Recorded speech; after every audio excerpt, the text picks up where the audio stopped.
मेरे प्यारे बच्चों, नमस्कार। मैं आपको आज क्लास 9th में ये बताने जा रहा हूँ परमेय संख्याएं कैसे निकाली जाती हैं। सबसे पहले दो परमेय संख्याओं के बीच अनेक परमेय संख्या निकालना। दो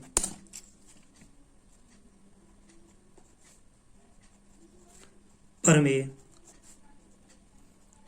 संख्याओं दो परमेय संख्याओं के बीच अनेक परमेय संख्याएं निकालना। दो परमेय संख्याओं के बीच अनेक परमेय संख्याएं निकालना। तो इसका एक सूत्र होता है 1/2a प्लस बी।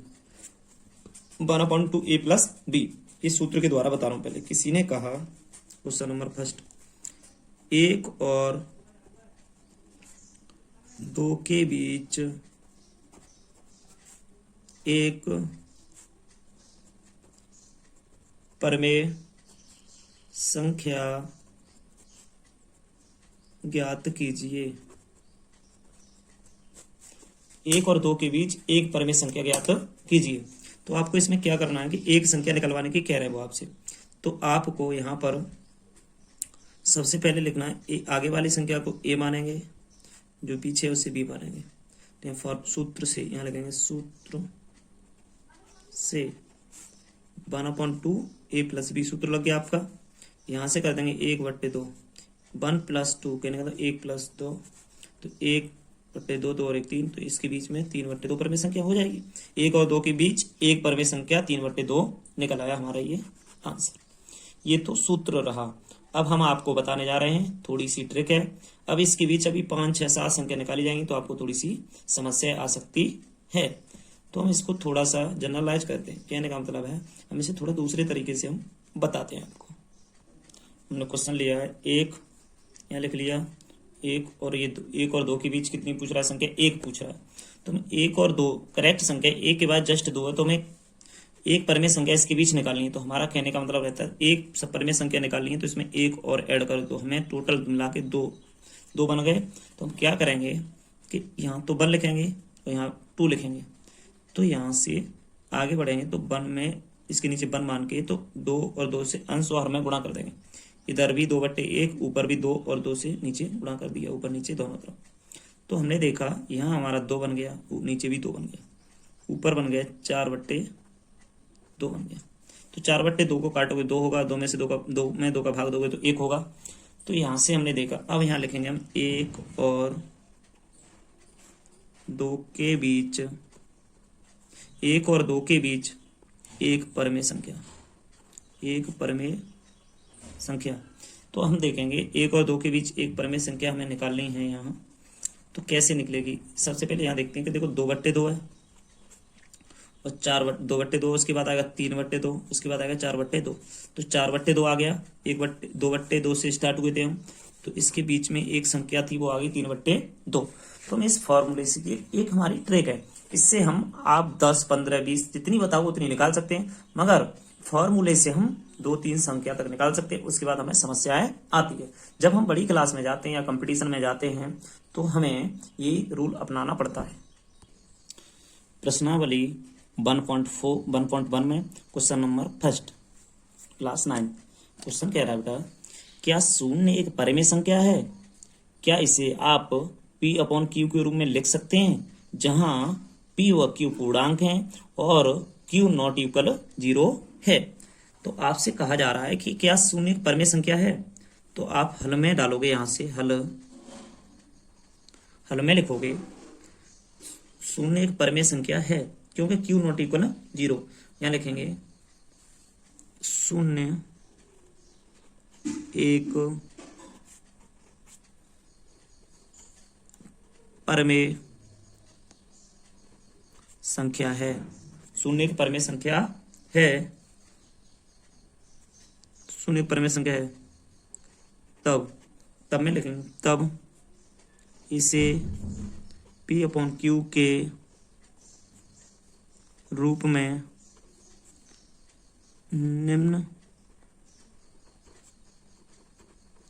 निम्नलिखित प्रकार लिखा जा सकता है। निम्नलिखित प्रकार लिखा जा सकता है। शून्य एक परिमेय संख्या है, तब इसे P अपॉन Q के रूप में निम्नलिखित प्रकार से लिखा जा सकता है। अब हम इसे कैसे लिख सकते हैं?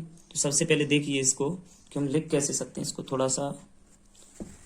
अब पहले यहाँ आता है, मान लो ये 0 है, तो इसको 0/1 लिख सकते हैं, 0/2 लिख सकते हैं। शून्य एक परिमेय संख्या, शून्य के नीचे कुछ भी मान सकते हैं। तो हम यहाँ लिख देंगे जहां P बराबर 0 तथा Q बराबर 1। जहां मान लिया हमने P बराबर 0 तथा Q बराबर 1, according to question P upon Q में Q का मान कोई भी संख्या हो सकती है। देखो ऊपर तो 0 ही रहेगा P का मान, अब Q का मान कोई भी संख्या हो सकती है। अब कैसे? जैसे में हम एग्जांपल दे दें या जैसे में लिख दे रहे हैं आपको। देखो जैसे 0/1 मान लो, 0/2 मान लो, 0/3 मान लो, ETC कर दो, कुछ भी मान सकते हो आप। तो ये हो गया पहला क्वेश्चन हमारा। क्वेश्चन नंबर दूसरा है बेटा, 3 और 4 के बीच 6 परिमेय संख्याएं ज्ञात कीजिए। 3 और 4 के बीच हमें 6 परिमेय संख्याएं ज्ञात करनी है। तो हमने अभी एक तो फॉर्मूला वाला बताया था, उससे तो बहुत समय लगेगा आपको निकालने में। तो हम एक सीधा सीधा करते हैं कि 3 यहाँ पर है बेटा, 4 यहाँ है, इसके बीच हमें 3 और 4 के बीच 6 परिमेय संख्याएं निकालनी है। तो 3 और 4 के बीच में एक भी गैप नहीं है, 3 के बाद 5 तो है नहीं, सीधा 3 के बाद 4 है। तो हमने 6 + 1 किया, तो हमें कुल मिला के कितनी संख्या निकालनी पड़ेंगी?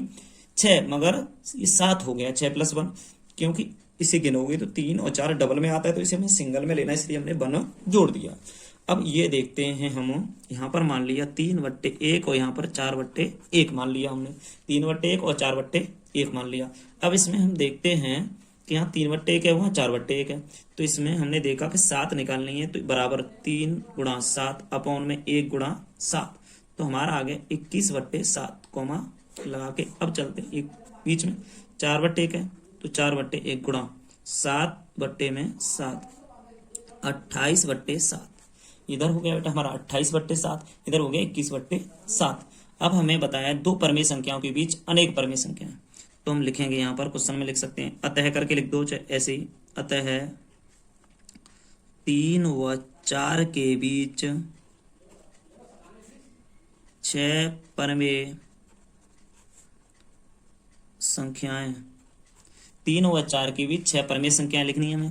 तो सबसे पहले हम देखते हैं 21/7, इधर 28/7, तो इसके 21 के बाद क्या आता है? 22/7, 23/7, 24/7, 25/7, 26/7 और यहाँ 27/7।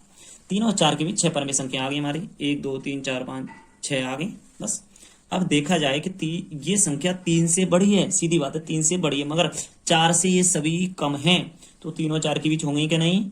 बस यही आपका आंसर हो गया। 3/5 और 4/5 के बीच 5 परिमेय संख्याएं ज्ञात कीजिए। बेटा इस बार हमें 5 परिमेय संख्याएं ज्ञात करनी है, तो हम देखते हैं इसमें 5 परिमेय संख्याएं कैसे ज्ञात करेंगे। सेम टू सेम हमारा तरीका तो वही रहेगा। देखो 3/5, इसमें अपॉन में संख्या आ गई है बस, यहाँ 4/5, 3/5 और 4/5। अब इसमें हमने देखा कि 3/5 4/5 लगातार है, इसमें 5 दे रहा है, तो हम 5 + 1 तो कितना हो गया? 6, 5 + 1 बराबर 6। तो हमने देखा 3/5 गुणा का चिन्ह लगाया। अभी रुको, 3/5 लिख लो पहले, यहाँ देखो 3/5 इधर लिख लो बेटा 4/5, 3/5 और 4/5 हमने लिख लिया। इसमें 3/5 में ये देखो 3/5 गुणा, अब 6 तो ऊपर नीचे 6 लिख दिया मैंने, 18/30 हो गया बेटा। इधर देखो 4/5 लिख के आप क्या करोगे? 6 से गुणा करोगे, तो ये संख्या थी हमने लिख ली 3/5, और ये 6 ना, 6 से गुणा किया अंश व हर में, तो यहाँ आ गया 24/30। अब हमें क्वेश्चन में क्या करना है बेटा? अतः 3/5 व 4/5 के बीच 5, कैसे भी 5 बना दो, कोई इफेक्ट नहीं है। 5 परमेय संख्याएं, 5 परमेय संख्याएं। अब इनकी बीच की बात हो रही है बेटा, संख्याएं ऐसे भी लिख देते हैं बेटा हम, इस तरीके से भी हम लिख देते हैं। संख्याओं की बात हो रही है तो देखते हैं, देखो 5 की बात हो रही है तो यहाँ 18/30 है, तो यहाँ आएगा पहले 19/, देखो 19/30, 20/30, 21/30, 22/30, 23/30। अब 2, 4, 5 संख्या हमारी हो गई, बस हो गया सवाल आपका। क्वेश्चन नंबर 4, नीचे दिए गए क्वेश्चन नंबर 4, नीचे दिए गए कथन सत्य हैं या असत्य, कारण के साथ अपने उत्तर दीजिए। तो बेटा सबसे पहले हम क्वेश्चन नंबर पहला लेते हैं और इसमें देखते हैं क्या कह रहा है। प्रत्येक प्राकृत संख्या एक पूर्ण संख्या होती है। प्रत्येक प्राकृत संख्या एक पूर्ण संख्या होती है, ये हमें बताना है। देखो तो सबसे पहले हमने पढ़ाया है प्राकृत संख्याएं। तो प्राकृत संख्या क्या होती है इसके बारे में हम देखते हैं। प्राकृत संख्या होती हैं गिनती वाली संख्याएं, प्राकृत संख्या कहलाती हैं। इन्हें हम जैसे 1, 2, 3, 4 ...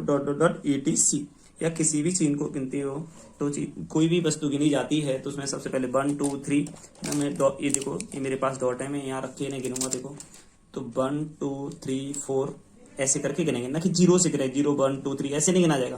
प्राकृत संख्या मतलब 1, 2, 3, 4 ऐसे करके इन्हें गिना जाएगा। उसके बाद में ये कह रहा है प्रत्येक प्राकृत संख्या एक पूर्ण संख्या होती है। तो बेटा प्राकृत संख्याओं के बारे में मैं आपको क्वेश्चन नंबर हल में पहला कराने जा रहा हूँ। इसमें बता रहा हूँ प्राकृत संख्याएं होती हैं, जैसे बेटा लिख दे रहा हूँ थोड़ा सा, प्राकृत संख्याएं। बेटा प्राकृत संख्याएं लिख दे रहा हूँ मैं। प्राकृत संख्याएं होती हैं 1, 2, 3, 4 etc ... etc। अब यहीं पर इसी क्वेश्चन को पूरा करने समय देखेंगे पूर्ण संख्याएं। देखता हूं बेटा मैं पूर्ण संख्याएं। पूर्ण संख्याएं क्या होती हैं यहां से देखूंगा। पूर्ण संख्याएं 0, 1, 2, 3, 4 ... etc बेटा। तो आप इत्यादि बोलते हैं इसे आदि। अब ये बताइए प्राकृत संख्याएं हैं ये, पूर्ण संख्याएं ये मैंने पढ़ा चुका हूं आपको बेसिक में। अब एक्सरसाइज है 1.1। तो मुझे प्राकृत संख्याओं के बारे में आपने ही बताया कि 1, 2, 3, 4 होती हैं और पूर्ण संख्या ही होती हैं। अब हम पूछ रहे हैं कि प्रत्येक प्राकृत संख्या, कहने का मतलब ये सभी संख्याएं पूर्ण संख्या मतलब इसमें आ रही हैं कि नहीं, ये बताना है मुझे। कहने का मतलब 1, 2, 3, 4 इसमें है क्या, 1, 2, 3, 4 है इसमें। प्रत्येक प्राकृत संख्या एक पूर्ण संख्या होती हैं। तो आपका जवाब क्या रहेगा यहाँ पर, सत्य। लिख दो यस, हाँ होती हैं, तो आप लिखोगे सत्य। प्रत्येक प्राकृत संख्या एक पूर्ण संख्या होती है। बस आपको ये इतना लिखना है। क्यों बेटा दोबारा बता दे रहे हैं, हमने कहा प्रत्येक प्राकृत संख्या एक पूर्ण संख्या होती है। तो देखो प्राकृत संख्या हैं ये सभी पूर्ण संख्याओं में मैच कर रही हैं कि नहीं कर रही हैं, देखो तो यही हमारा हो गया क्वेश्चन 4 का पहला ऑप्शन।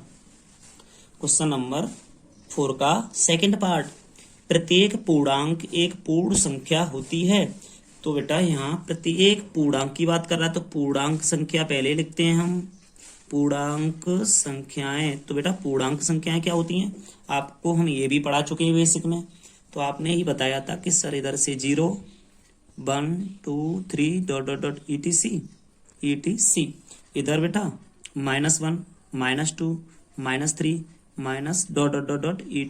-... तो इधर भी ये etc आ गया। तो हम इसे बता सकते हैं ये हमारी पूर्णांक संख्याएं हो गई।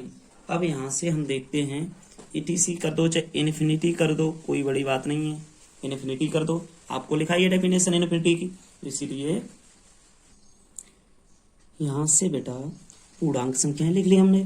इसके बाद कह रहा है प्रत्येक पूर्णांक, तो पूर्णांक संख्या आपको लिख लोगे आप। इसके बाद पूर्ण संख्या होती है। अब पूर्ण संख्या की डेफिनेशन आ गई।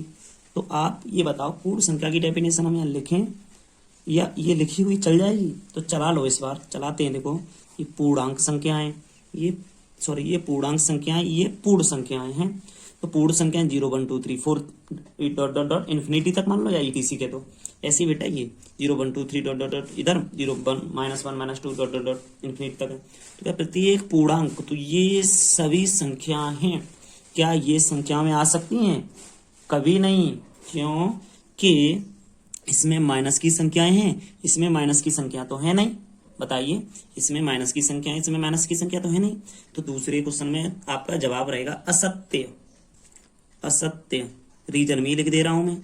असत्य में रीजन में आप क्या लिखोगे? रीजन में आपको लिखना है क्योंकि, सॉरी असत्य यहां लिखो, क्योंकि पूर्णांक संख्याओं में, सॉरी ऋण संख्याओं को भी जोड़ लिया जाता है, क्योंकि पूर्णांक संख्याओं में ऋण संख्याओं को भी सम्मिलित किया जाता है या जोड़ लिया जाता है, मतलब ऐड कर लिया जाता है, या इसमें यहाँ लिख सकते हो सम्मिलित, ऐसे करके सम्मिलित कर लिया जाता है, सम्मिलित कर लिया जाता है या जोड़ लिया जाता है, जैसा आपको उचित लगे वैसा कर देना। गया है या लिया जाता है। उसके बाद जबकि पूर्ण संख्याएं 0 1 2 3 डॉट डॉट डॉट होती ईटीसी डॉट डॉट होती हैं। क्वेश्चन नंबर 4 का ऑप्शन नंबर 3, प्रत्येक परमेय संख्या एक पूर्ण संख्या होती है। देखो पूर्ण संख्या तो लिखी हुई है, परमेय संख्या लिखनी है। आप जानते हो परमेय संख्या होती हैं, जैसे यहाँ लिख दे रहे हैं एक बार, परमेय संख्याएं। परमेय संख्या आपको 8 क्लास में हम पढ़ा चुके हैं, पहला चैप्टर ही परमेय संख्याओं का है। तो परमेय संख्या होती हैं 1/2, 3/4, 4/5, 22/7। अब कह रहा है प्रत्येक परमेय संख्या, ये सभी एक पूर्ण संख्या होती हैं। तो ये प्रत्येक परमेय संख्या एक पूर्ण संख्या होती हैं। तो देखो पूर्ण संख्याओं में तो ये आ नहीं रही, तो थर्ड वाले ऑप्शन का आंसर होगा बेटा असत्य। असत्य क्योंकि देखो ऐसा होता है, इसमें असत्य क्यों है कि अगर हम मानते हैं 3/4 है, 3/4 परमेय संख्या है लेकिन परंतु पूर्ण संख्या नहीं, तो हम यहाँ लिख सकते हैं उदाहरण के लिए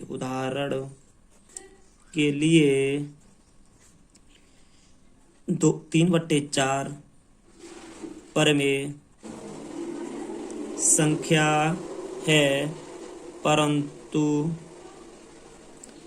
पूर्ण संख्या नहीं, पूर्ण संख्या नहीं। तो ये आपको बस असत्य लिखना है, रीजन तो समझना है क्यों है और क्यों नहीं है, रीजन थोड़ा सा समझ लेना है।